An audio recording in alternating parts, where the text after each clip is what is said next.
అంత మంచి పరిపాలన. ఈరోజు ఒక్క టీ తాగలను కూడా ఆయన సొంత డబ్బులే పెట్టుకుంటున్నాడు కానీ ఎక్కడ కూడా అవినీతి పరంగా ఇది లేదు. ఇలాంటి నాయకత్వం ఈరోజు మనం చూస్తున్నాం.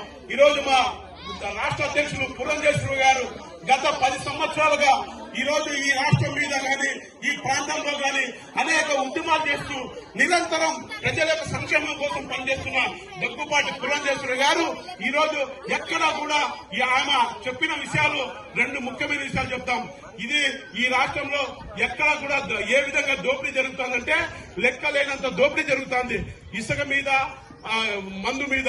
మందు కొంటే బిల్లులు ఉండవు, ఇసుకకి లెక్క లేదు. ఈరోజు బంగారైనా చెప్తుందేమో గానీ ఇసుక చిక్కే పరిస్థితి లేదు. ఈరోజు ఇసుక లేకపోవడం వల్ల దాదాపు 50 లక్షల మంది ఈరోజు నిరుద్యోగ పరిస్థితి వచ్చేశారు. దాంట్లో దాదాపు 20 రకాల